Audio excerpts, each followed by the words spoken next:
Hi guys, James at Rampant Lion Reviews again for you today with another beer review. For this one we are going to stick to Sweden and we're going to head up towards Gothenburg once again, Göteborg as you would say in Swedish, the Swedish craft beer capital up there on the west coast. There's your Gothenburg catchphrase once again, channel tradition and all that jazz. But for this review we are going to return to a brewery that you've seen me review many beers from before. I really enjoy what they're doing and this is a beer that I am really looking forward to actually. So for this one then we are going to go to the Gamlestaden area of the city once again and we're having a look at another beer from Spike Brewery, and this is the second of 3 beers that you're going to see here on the channel from these guys over the month of December 2020. So for this one then we're going to have a look at the Cold as Ice. This is a New England double IPA coming in at 8% ABV, hopped with Waiiti from New Zealand, which is a really lovely hop actually, but not one that you come across all that often here in Europe. But yeah, I'm very curious to see how this one turns out. There's a bit of Citra Cryo in there as well, but you know, Waiiti, lovely limey hop from what I remember. Good little bit of kind of tropical fruit in there as well, but it's remarkably low alpha acid, about 3-4%, something like that actually. So yeah, it's not often I think that you have a New Zealand hopped beer from Spike Brewery, so I think this one will be really quite interesting. I've enjoyed the New England IPAs that I've had from these guys over the last little while. The last beer that you saw me review from these guys was the Super Sharpshooter, and then later in the month you'll see me review the Doppler Effect Imperial Stout as well, and all 3 of these beers were released as part of the Lokal Småska Lite assortment through Systembolaget here in Sweden on the 1st of December 2020. But yeah, very prolific brewery these guys. Their Imperial Stouts are very nice, the hazy IPAs. I've had a couple of West Coast IPAs from these guys and black IPAs as well, but generally these guys are a very good all-round brewery. I'd love to see them try some lagers and pilsners and stuff like that at some stage. It'd be nice to see some German style beers from these guys, maybe a Scotch ale or a barley wine as well. I don't think I've had a barley wine from them yet, but they're starting to put a few sours out there as well, which in my experiences so far have also been very good. So yeah, this is one of the Gothenburg breweries that I would recommend you check out if you get the chance. They're always putting out some interesting beers, so definitely check them out if you see them around.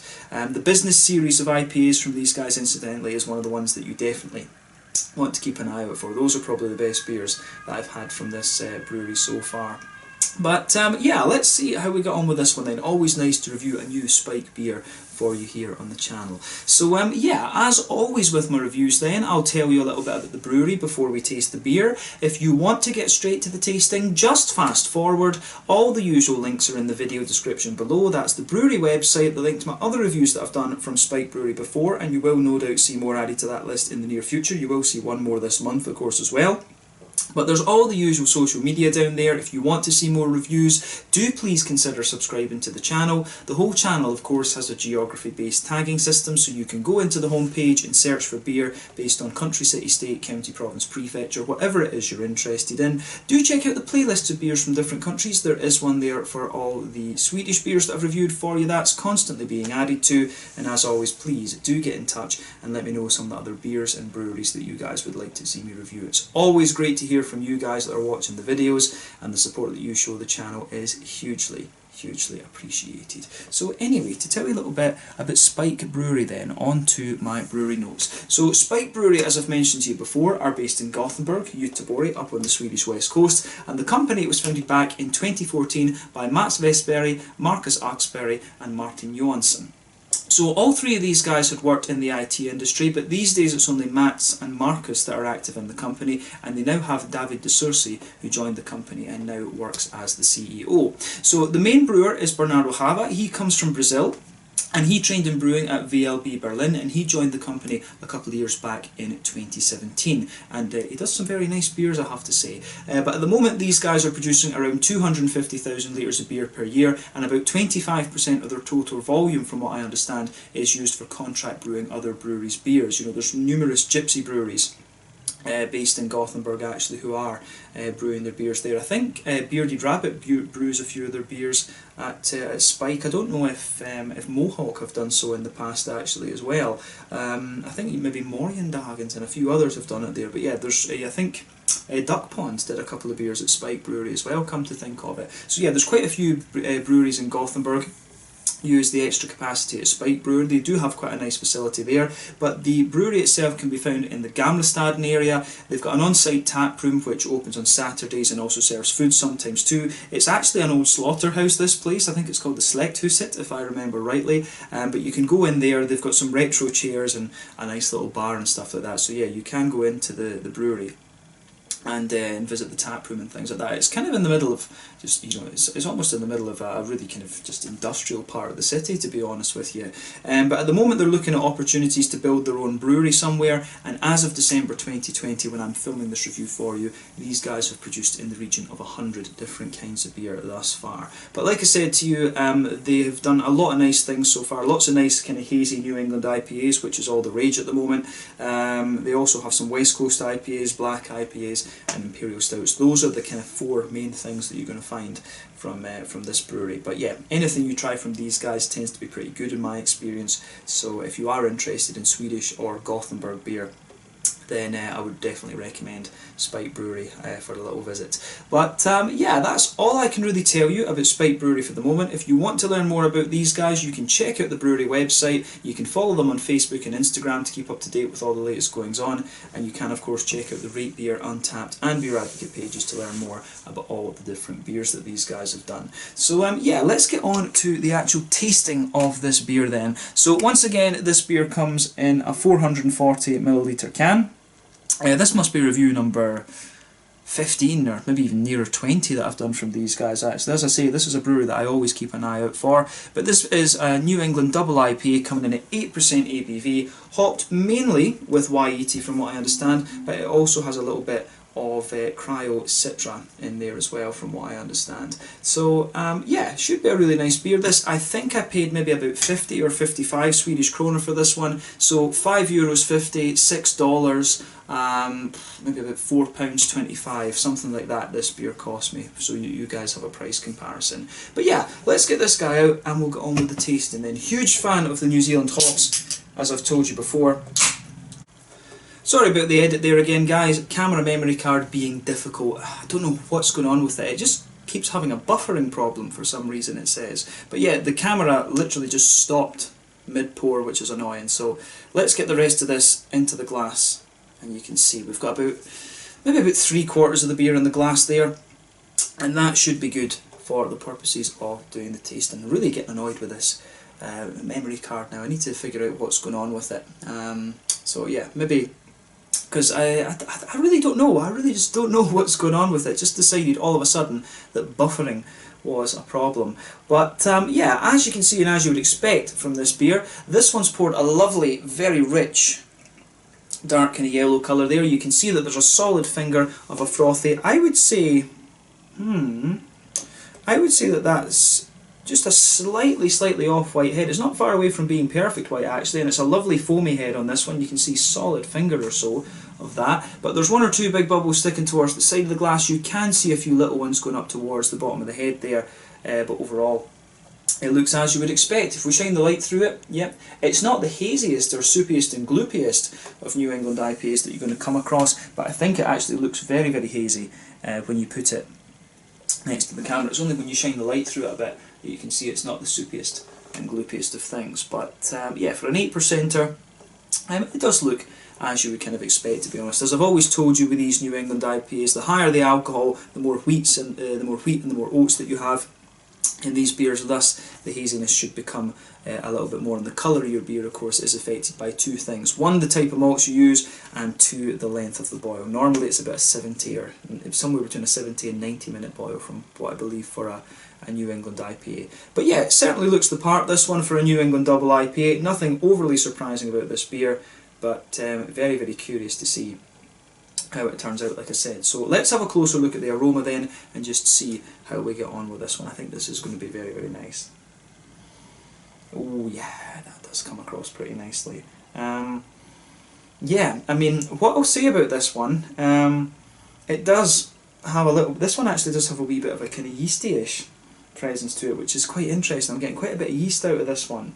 So yeah, you can smell a soft Very kind of soft, white bready quality to this one. That'll be the pale malt and the yeast, I guess, effect in this one. Be curious to know what kind of yeast they've used in this beer, if it's a Vermont yeast rather than like a London fog or something like that.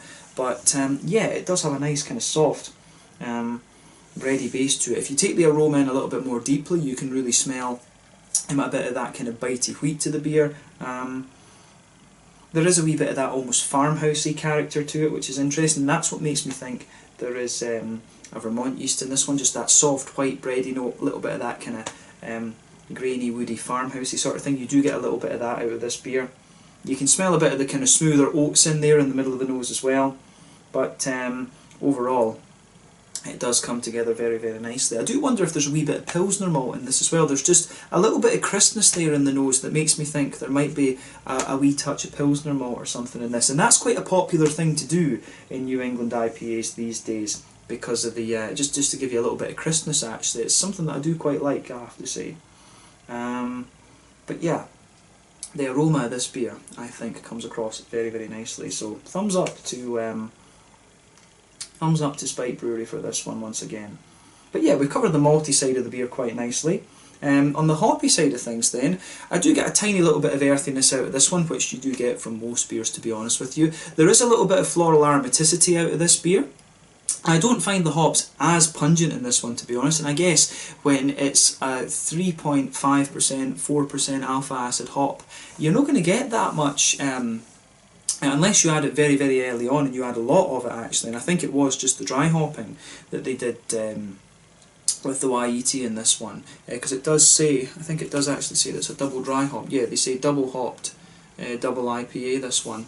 So yeah, I think it did say on the website that this one was dry hopped. So yeah, you're not going to get too much in the way of green sort of features out of this beer. You do get a little bit of floral aromaticity in there, but I do think the green side of this beer leans a little bit more towards a kind of soft, grassy sort of thing, and for such a low alpha acid hop, that does kind of make sense, to be honest. I guess they will have used a bittering hop in this one. Maybe these kind of flavours will come out a little bit more in the actual flavour of the beer, rather than being pungent in the aroma. But the fruity side of this one, I think, is very, very nice. When you take the aroma in a bit more deeply, you will get a bit of floral aromaticity out of it, but I really would say that this beer overall is more grassy when it comes to its green component. You do get a lot of really nice, soft, kind of wet, juicy lime out of this one. That's the YET showing its head. I really like that about this beer.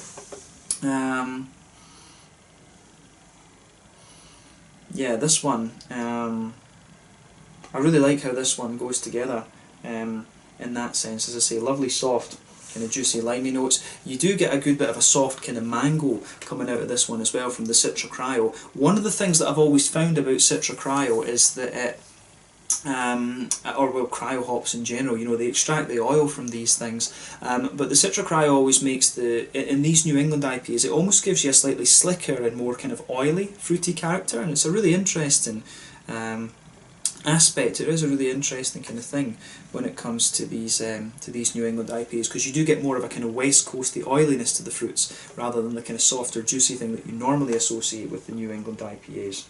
But yeah, there are a few kind of lighter notes in there, maybe a wee touch of like papaya or something like that. There is a very, very soft tropical fruit note to this one, I have to say, and maybe that is coming from the YET. But yeah, I like how this one goes together in that sense as well. So yeah, thumbs up to Spike Brewery for this one. I think they've done a really nice job on the aroma with this one. So it's a little bit less pungent than some of the other ones you're going to come across, but the nice liminess that this has does make it stand out a little bit. But yeah, let's have a taste of this one then and see how we go on. As I always say, take a bit of time to enjoy that aroma, but now it's time for the tasting. So this one is called Cold as Ice, a New England's double IPA coming in at 8% ABV from Spike Brewery in Gamlestaden up in Gothenburg on the west coast of Sweden. Let's get stuck in. Slange, skull, cheers.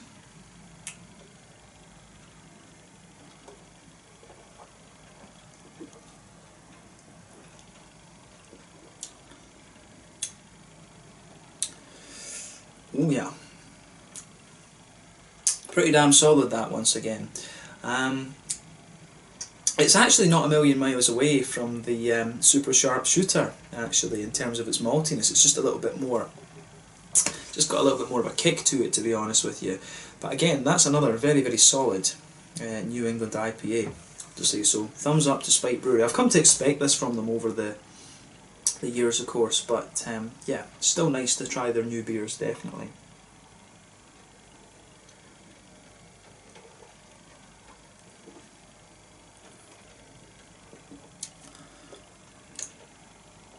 Yeah, this one, it's got a lovely, as I say, the lime, you get a lovely big oily lime kick out of this one, and the tropical fruits that come out of this beer, I think, very nice as well. Just a wee bit more in there. You can see this beer has got a little bit more hazy with that other addition there. Let's just look at that. Not too much actually. Yeah, it's flavour of this one I think is just, it's really nice. I think that's like the thicker breadiness that you like. I think that must be because it's a winter release, this one. So yeah, it does have a wee bit more of that kind of yeasty, kind of soft bready note to it. So yeah, let's try and break down the flavour of this beer then and just see how we go.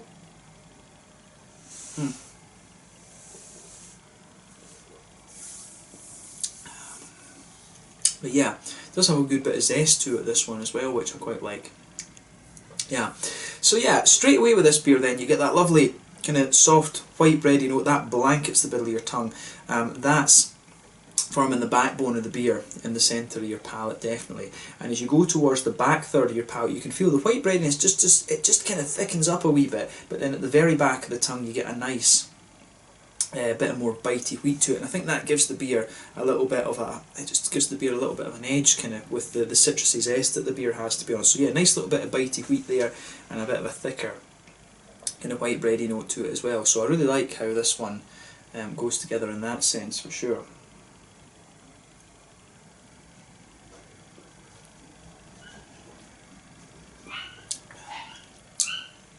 Yeah, solid beer in my mind, this one. I love how that goes together. Yeah, oh, there you go. Somebody's coming home again. The dogs upstairs are going for it.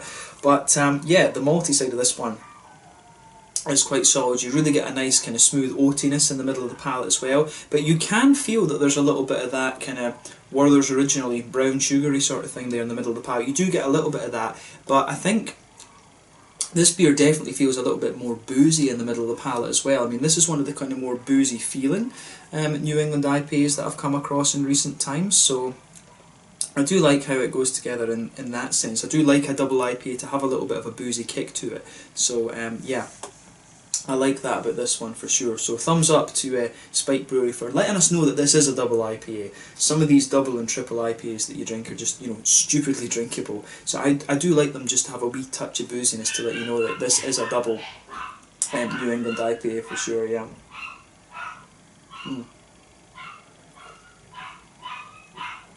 But yeah, again, I like how that malty side of the beer goes together. You can feel a little bit of the kind of yeasty notes to this beer as well, particularly in the aftertaste. You'll start to get a few little kind of woody and more grainy aspects coming out of the beer.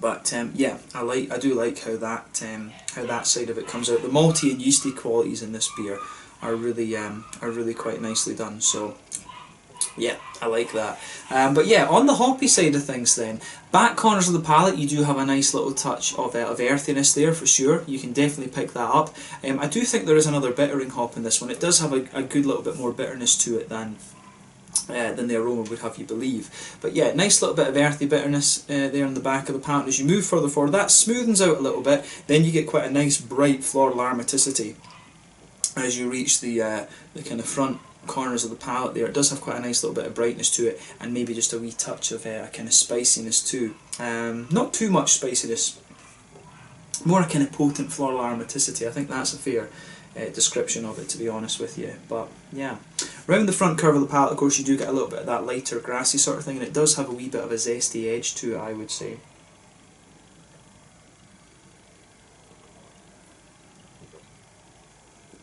But yeah, I like how this one goes together in that sense for sure.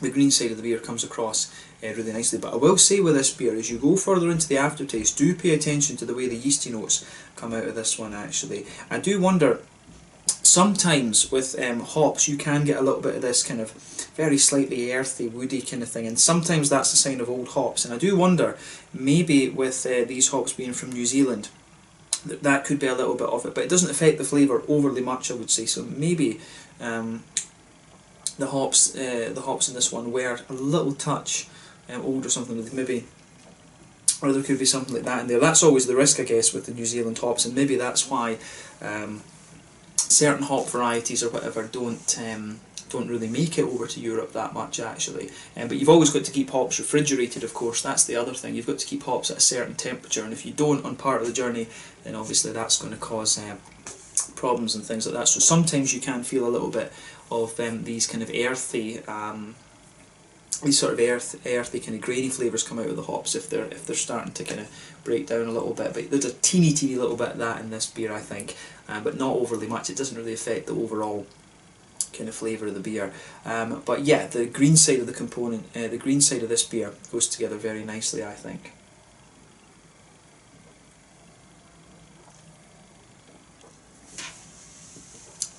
But yeah, as I always say with these beers, on the front third of your palate, that's where you get that nice oily bubble where those juicy fruity esters just roll their way out of the beer. Another edit there, guys, sorry about that, really getting on my nerves now. As I was saying, with this beer, you do get a nice little bit of that more pungent passion fruity note on the back of that front third of your palate. As you move further forward, you get a wee bit of that, a kind of apricot-y, jammy sort of thing kind of coming out of it. Then as you move into that kind of front two-thirds, front half of that front third of your palate, if that makes sense, you start to get that more oily, limey character out of the Waiiti, and it's actually quite pungent. I feel that it's really got quite a bit of zestiness to it in terms of its limey character. So that's quite an interesting thing, interesting point to make about this beer for sure.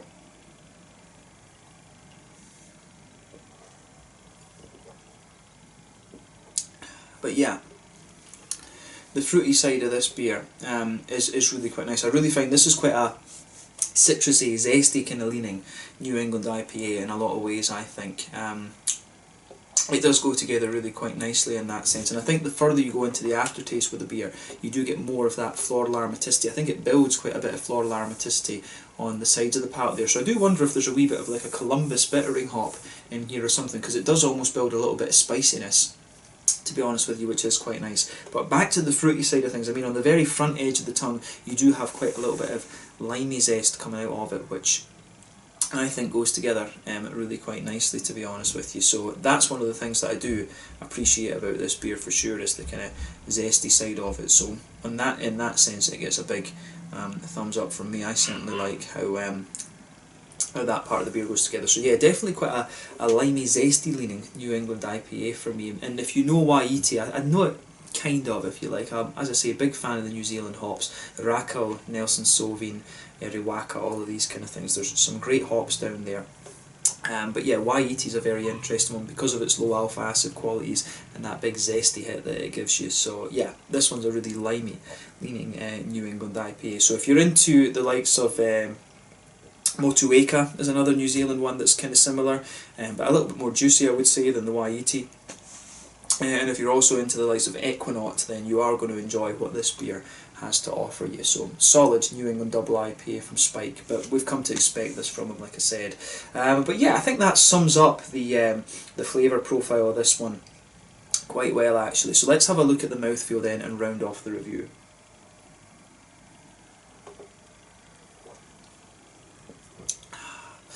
So yeah, I would say that this beer, it's kind of bottom end to full bodied, top end to mid bodied. It sits in that kind of area of the spectrum. Carbonation is very smooth. It's got a good little bit of oiliness to it.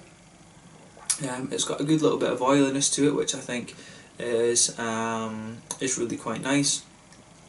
So yeah, it's got a bit of oiliness to it, but at the same time it's got a nice smoothness. Good little bit of floral aromaticity to it. Like I said, I think the IBUs on this one might be about 50 or 60. I think this beer does have a little bit more bitterness to it, but the malty side of things, quite soft, quite bready and quite smooth in a lot of ways. There's a tiny little bit of sweetness there in the middle of the palate, and the fruits for me are quite oily and quite zesty leaning in a sense too. So I like how I do like how that goes together in this beer. So yeah, quite an interesting one from quite a few perspectives. A really zesty, limey leaning New England IPA in my mind. So yeah, another big thumbs up to Spike Brewery for this one.